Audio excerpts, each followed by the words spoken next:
Hello friends. तो भाई स्वागत है आपका एक नई वीडियो में। और इस वीडियो में हम बात करेंगे मेरी पर्सनल स्ट्रेटजी और जिससे मैंने एचएसएससी सीएचएसएल क्लर्क के पोस्ट पे अपने सिलेक्शन लिया है। और अभी मैं यमुनानगर रादौर में अपॉइंट हूँ। और कैसे मैंने तैयारी की और कैसे मेरी जर्नी स्टार्ट हुई थी मैं आपके साथ शेयर करना चाहता हूँ, जिससे आपको थोड़ा बहुत अंदाज़ा लगे कि ऐसे भी कुछ आप करके एक जॉब प्राप्त कर सकते हो। तो सबसे पहले मैं बता दूं कि मैंने अभी जो हाल फिलहाल हरियाणा के एग्ज़ाम हुए हैं, स्टेट के एग्ज़ाम हुए थे, जो कि हुए तो बहुत पहले थे लेकिन रिजल्ट अभी आया है। तो उसमें मेरा एग्ज़ाम, दो एग्ज़ाम थे मेरे, ग्रुप नंबर 57 और हरियाणा पुलिस। मेरे दोनों क्वालिफाइड हैं और मैंने प्रेफरेंस में ग्रुप नंबर 57 पहले रखी थी क्लर्क की, तो उसमें मेरा सिलेक्शन हुआ है। और अभी मैं यमुनानगर पोस्टेड हूँ, रादौर ब्लॉक में, पंचायत वाले विभाग में। तो कैसे मेरी जर्नी स्टार्ट हुई, तो सबसे पहले मैं बता दूं आपको कि मैंने सीजीएल की तैयारी की थी, एसएस सीजीएल की तैयारी की थी। स्टार्टिंग से ही मैंने सीजीएल की तैयारी की थी। और मैंने जो तैयारी है वो 2017 में 15 सितंबर, क्योंकि मुझे मेरा एक एडमिट कार्ड बनता है वहाँ पर पैरामाउंट कोचिंग सेंटर से, मैंने सबसे पहले एक ऑफलाइन सेंटर पे मैंने गया था। वहाँ पर गया मैं, सिर्फ 2 या 3 महीने था। और लेकिन एक आईडी बनती है, कार्ड बनता है, तो वो भी मेरे पास था, मेरे पर्स में था। तो मैं देखा कि मैंने 15 सितंबर को 2017 में एक बार एडमिशन लिया था। तो आप सोच सकते हो कि 7 साल, सात नहीं तो 6 साल लग गए एक जॉब सिक्योर करने में। मेरे एग्ज़ाम बहुत क्लियर हुए, किसी में मैं 1 नंबर से रहा, किसी में 2 नंबर से। मतलब कि अभी जो पिछले 1.5 से 2 साल गए हैं, इसमें मेरे हर एग्ज़ाम में मेरे प्री मेंस, मतलब कि फाइनल लिस्ट में आता था, लेकिन वो नहीं होता था, सिलेक्शन नहीं होता था। लेकिन सिलेक्शन अब हुआ है। और अभी मैं खुश हूँ, क्योंकि मोस्टली बच्चे क्या करते हैं कि अपने जो होम टाउन या अपने स्टेट में, अपनी डिस्ट्रिक्ट में जो है वो पोस्टिंग लेने के लिए ही, मतलब कि भाग दौड़ करते हैं। और मैं खुशकिस्मत मानता हूँ कि मुझे ठीक पोस्ट मिली है और अपने स्टेट में मिली है और अच्छी पोस्ट है। और अभी मैं आगे भी तैयारी करूँगा। और अब मेरा प्लान जो है, या तो यूपीएससी की तरफ जाएगा, या कुछ यूट्यूब में आपको गाइड करना, या कुछ टीचिंग में ही होगा। मैं सीजल की तैयारी मोस्टली, क्योंकि अब मुझे नहीं लगता कि वो, क्योंकि मैं अब सीधा यूपीएससी, क्योंकि मेरा शुरू में क्या था, एक सपना था कि मैं यूपीएससी करूँ, लेकिन एक फाइनेंशली या एक घर के जो वो होते हैं, आप अंडरस्टैंड होंगे। तो मैंने एक जॉब सिक्योर करने की सोची थी पहले, तो अब मैं एक जॉब सिक्योर है, तो अब मैं आगे की तैयारी देखूँ। हम अभी मैंने जो ज़्यादा सोचा नहीं है, लेकिन अभी मैं ज्वाइनिंग ली है और ये बस काम किया है। तो मेरी स्ट्रेटजी क्या रही, कैसे मैंने स्टार्ट किया, कैसे मैं एग्जीक्यूट किया, तो वो आपको अब शेयर करूँगा। सबसे पहले मैंने 2017 में तैयारी स्टार्ट की। 2017 के एंड में मैंने बताया 15 सितंबर को मैंने एडमिशन लिया था, और वहाँ मैं 2-3 महीने गया। उसके बाद मुझे क्या है कि नहीं बेनिफिट हुआ, या मेरे अंदर इतना मोटिवेशन नहीं था कि मैं वहाँ पर कुछ करूँ। तो मैंने 1.5 से 2 साल, मतलब कि 2018 और 2019 में मैंने कुछ अलग से, मतलब कुछ नहीं किया मैंने, क्योंकि मेरी फर्स्ट ईयर और सेकंड ईयर मैंने कुछ नहीं किया। मैंने कोर्स लेके छोड़ दिया था, वहाँ पर बैच भी नहीं गया मैं, मतलब कि एडमिशन ले लिया मैंने, क्योंकि नींव रख दी थी मैंने, लेकिन मैं गया नहीं बाद में 2 महीने के बाद। और 2 साल, 1.5 से 2 साल मैंने कुछ नहीं किया। ऐसे ही बस मेरी खाली बीए चलती रही, ग्रेजुएशन चलती रही, और कुछ नहीं किया।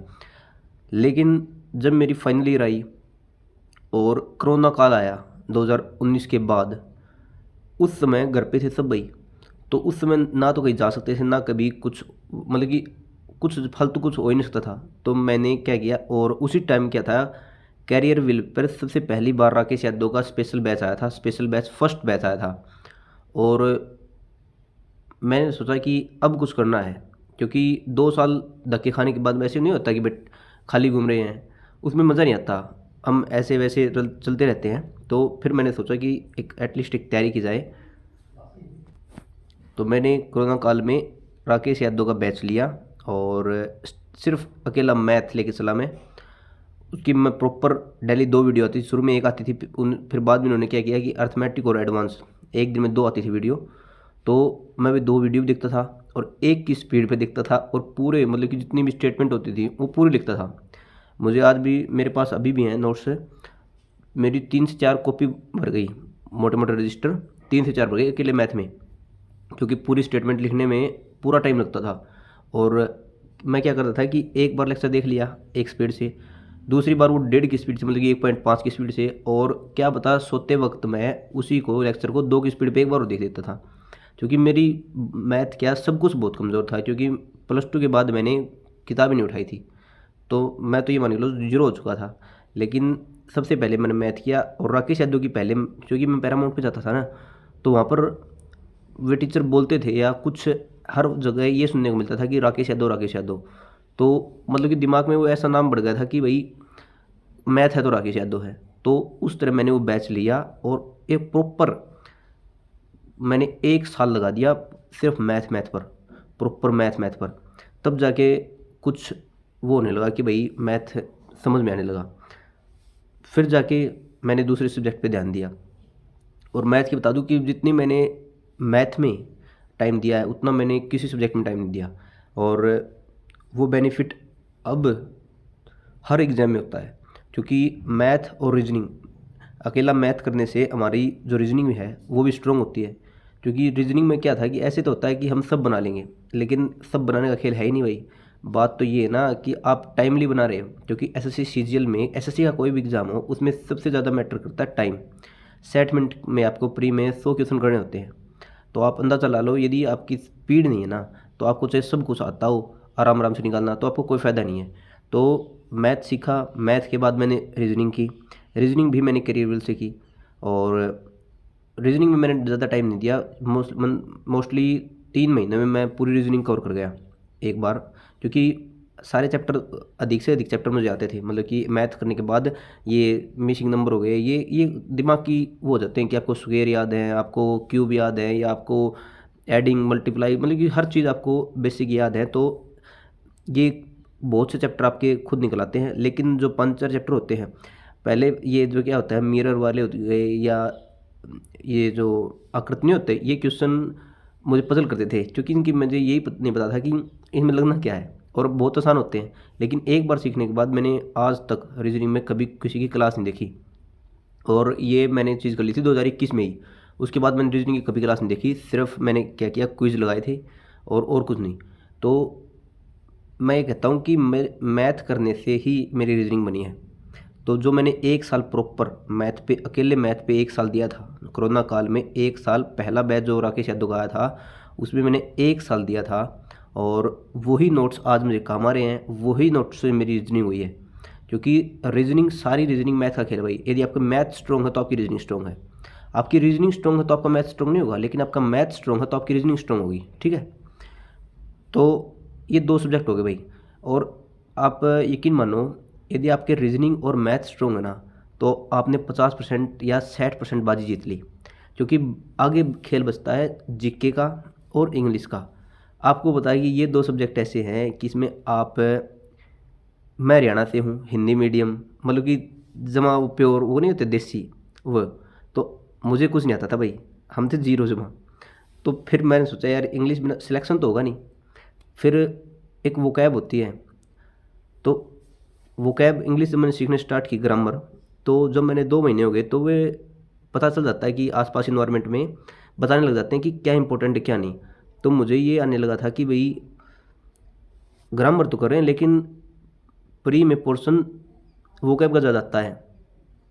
तो भाई फिर सोचा तो ये वर्ड मीनिंग, वन वर्ड, ये वोकैब भी तो बहुत बड़ी हो सकती है।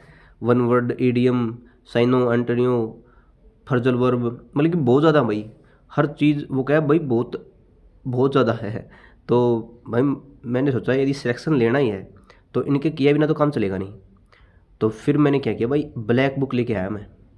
और आप कहते हो कि एकदम कर ले एकदम कर ले, मैंने स्टार्टिंग 5-5 वर्ड से की थी। मैं एक दिन में 5 one word, 5 idiom, 5 antonym, 5 सनियम्स, 5 phrasal verb, 5-5 करता था। 5-5 मतलब कि ये नहीं कि 20-20, 30-30, 50-50, मैं 5-5 करता था। और 5-5 में भी ये मान के चलो, दिमाग ये कहता था कि यार नहीं हो रहे, नहीं हो रहे, मतलब कि हैंग हो जाता था मेरा दिमाग। तो मैंने कम से कम भी 1.5 से 2 साल लगाए वो कैब में। और मैंने इतनी बार टिक किया हुआ है ब्लैक बुक में। अभी मैं आपको बाद में दिखाऊंगा, एक दिन प्रॉपर किताबों की वीडियो बनाऊंगा कि मैंने कौन सी किताबें यूज़ की, और मैं आपको बता दूंगा अभी, लेकिन दिखाऊंगा प्रॉपर बाद में।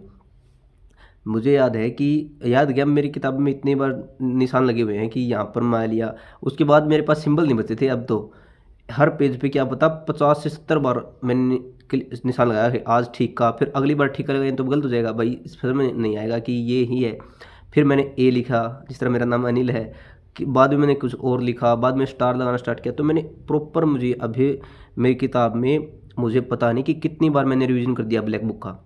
और मैंने नई भी नहीं ली, 2022 का एडिशन है वो, 2021 या 22 का एडिशन, और वो भी आज में मैं वही यूज़ कर रहा हूँ।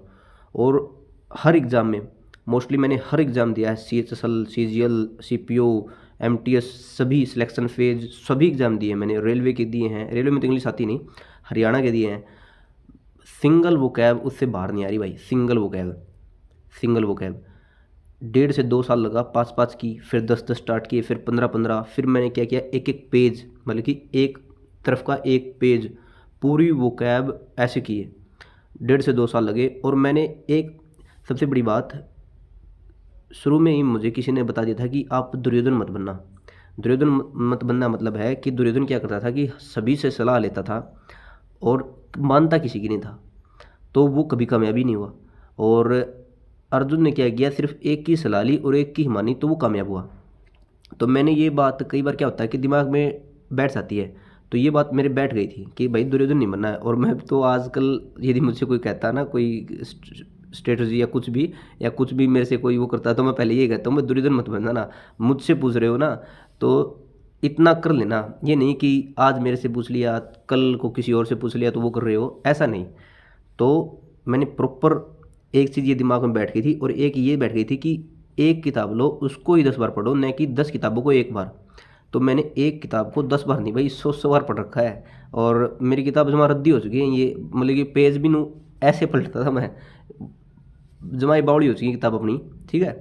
तो वो क्या है भाई, मैंने 1 से 1.5 साल, मतलब कि प्रॉपर 1 साल मैथ को, क्योंकि मैं था भाई जमा डम बच्चा, ऐसा नहीं था कि मैं कोई इंटेलिजेंट बच्चा था। 10वीं और +2 में वो नहीं होते, लिखने में मेरी क्लास सही है, मैं कुछ भी लिख सकता हूँ पेपर में, बिना पढ़े मैं एग्ज़ाम दे सकता हूँ लिखने वाला। लेकिन ऑप्शन टाइप आते हैं भाई, इनमें तो बिना पढ़े काम चलेगा, तो उसमें मेरी कला है, मैं लिख सकता हूँ। और लेकिन इसमें तो भाई प्रॉपर पढ़ना पड़ता है, याद करने पड़ते हैं, तभी आपको याद होते हैं। लेकिन आज के टाइम मेरी वोकैब, मेरा मैथ, मेरी रीजनिंग, तीनों स्ट्रॉन्ग है। और आगे बताऊँगा तो आगे भी स्ट्रॉन्ग है मेरी चीज़, जीके भी, लेकिन अभी मैंने वो स्ट्रेटजी नहीं बताई आपको। तो ये भाई ऐसे किया मैंने।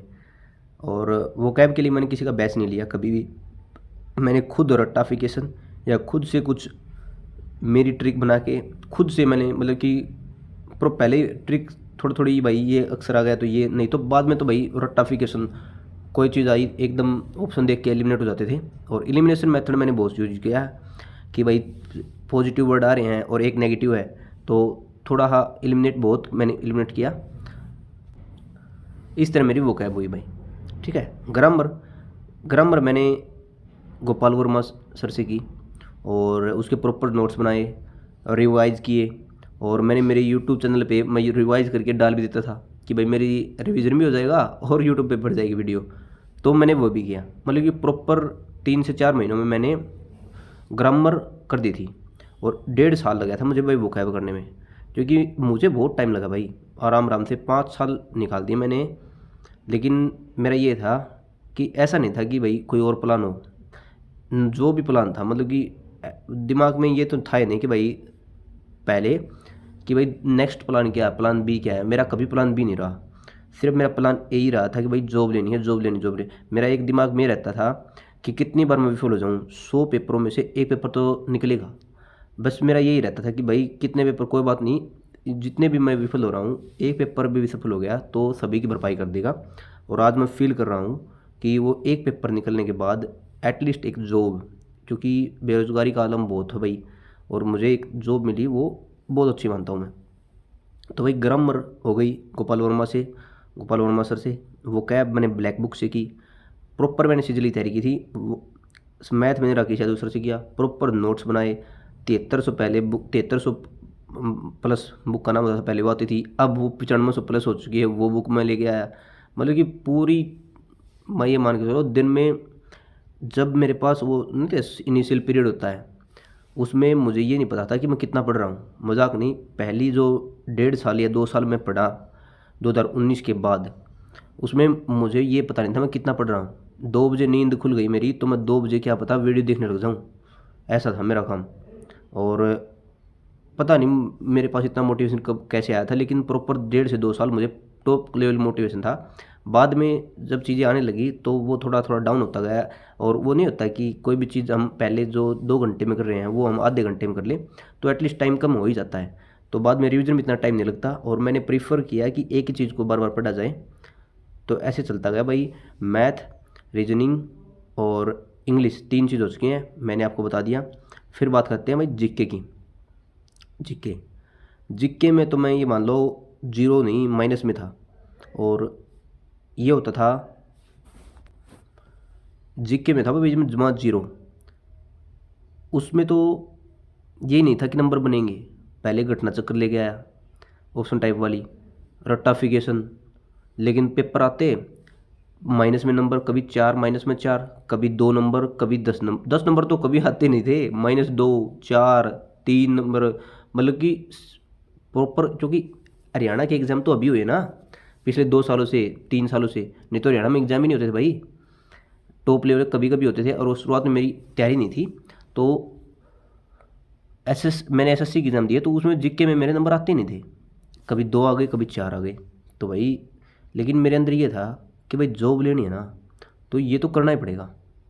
मैंने अपने दिमाग को पूरा सेंटर में रखा, भाई जॉब लेनी है तो चाहे कितनी भी हार्ड चीज़ हो करनी तो पड़ेगी।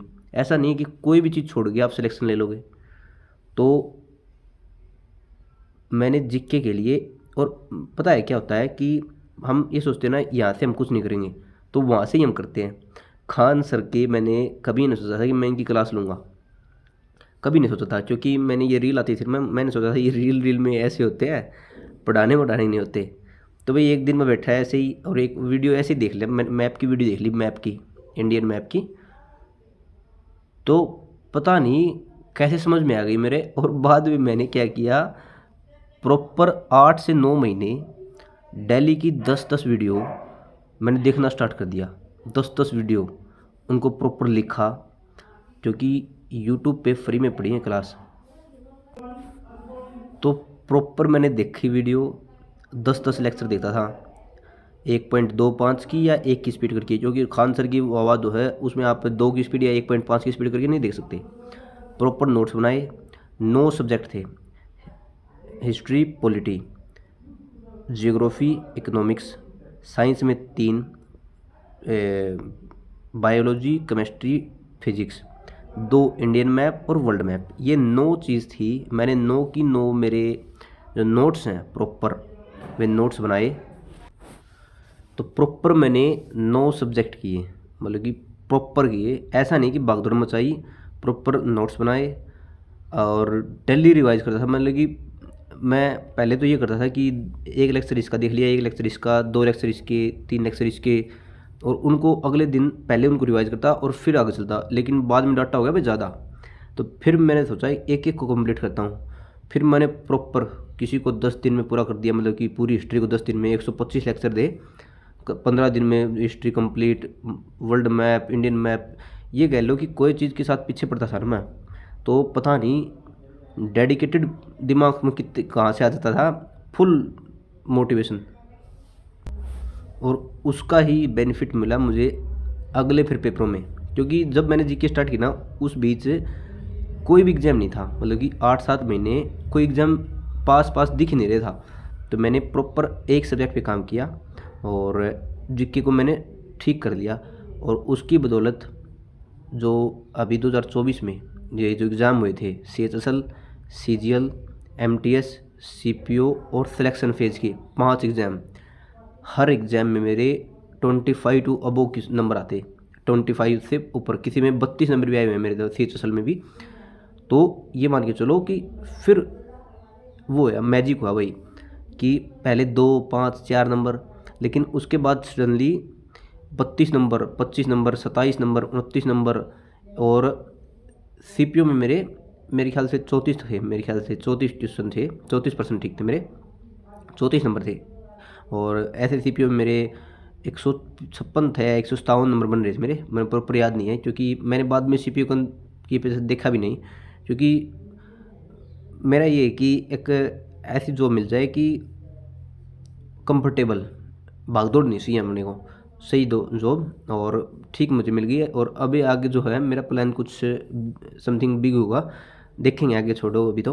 लेकिन तो भाई ऐसे मैंने जीके की प्रॉपर 8 से 7 महीने दिए प्रॉपर जीके को। मैंने प्रॉपर एक एक चीज़ पकड़ी भाई, ऐसे नहीं कि पूरे दिन भागदौड़ कर रहे हैं दो सारे सब्जेक्ट के पीछे, ऐसे मुझे मज़ा दिया था। पहले प्रॉपर मैंने 1 साल मैथ किया, क्योंकि मैं था डम बच्चा।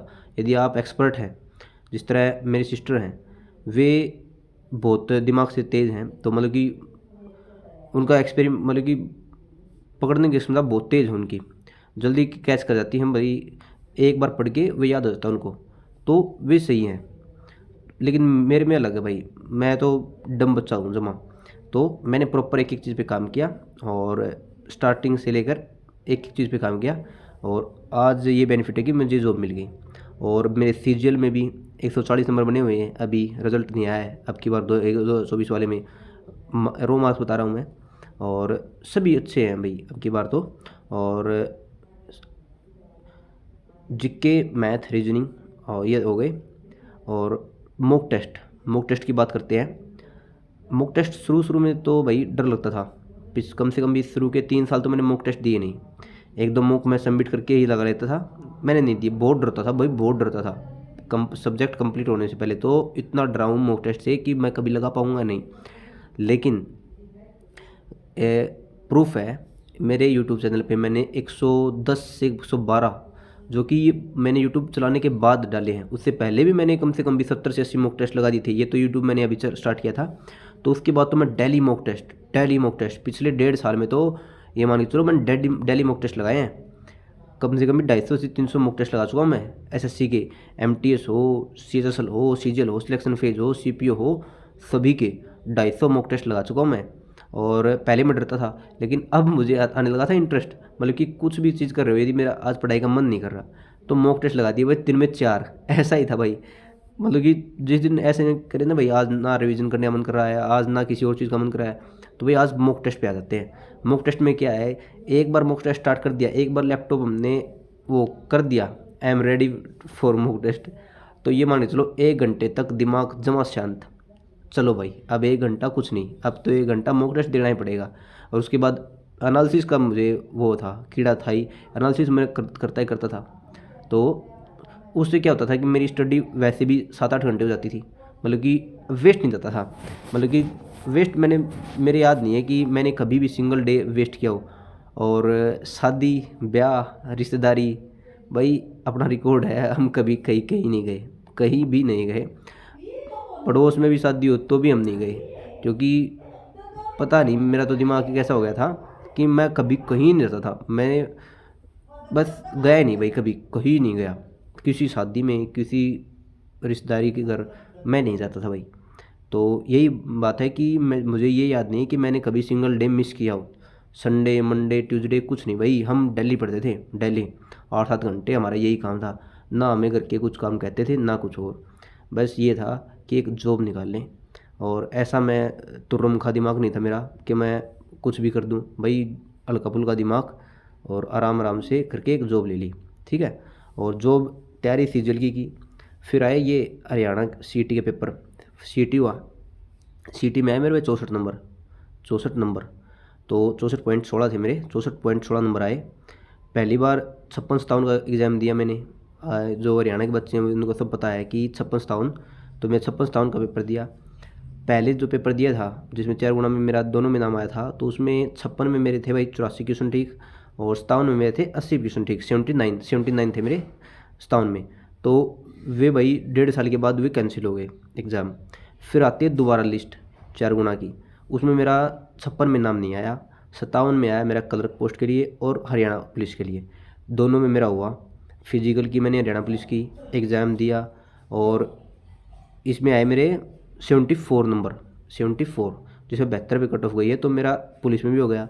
और 57 में मेरे नंबर आए 70, जिसमें मेरा 57 में भी सिलेक्शन हो गया। ठीक है, 69.225 नंबर है मेरे, वैसे तो 63 पे कट ऑफ गई है, तो इसमें मेरा सिलेक्शन हो गया।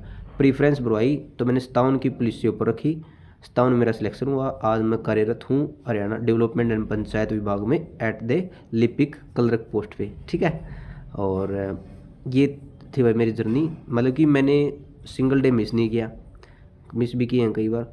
और फिल्म में देखने का मैं शौकीन हूँ, वेब सीरीज़ बॉलीवुड वाली तो मैं कभी देखता ही नहीं, मतलब कि हॉलीवुड इंग्लिश वेब सीरीज़ मैंने बहुत देखी हैं। और पढ़ाई के टाइम पर तो मैं भाई बहुत वेब सीरीज़ देखता था, बहुत वेब सीरीज़। ऐसे कह दे कि हम पढ़ते पढ़ते नहीं भाई, ऐसा था कि यदि 8 घंटे की वेब सीरीज़ है ना, क्या पता शाम को लग के रात के 3 से 4 बजे तक मैं पूरी कंप्लीट कर देता था वेब सीरीज़। अब जॉब लगने के बाद मैंने अब तक एक वेब सीरीज़ नहीं देखी है, पता नहीं टाइम कहाँ जा रहा है। लेकिन पहले पढ़ते भी थे 8-7 घंटे, और वेब सीरीज़ भी 2 से 3 दिन में समटा देते थे भाई। ठीक है, देश बिना की वेब सीरीज़, देश बिना की वेब सीरीज़ देखी है भाई हमने। ऐसा भी नहीं कि आप ये वेब सीरीज़ देखना स्टार्ट कर दो, मैं तो मेरी बता रहा हूँ भाई। लेकिन मैंने टाइम भी बहुत ले लिया, 4-5 साल ले लिए एक जॉब के लिए।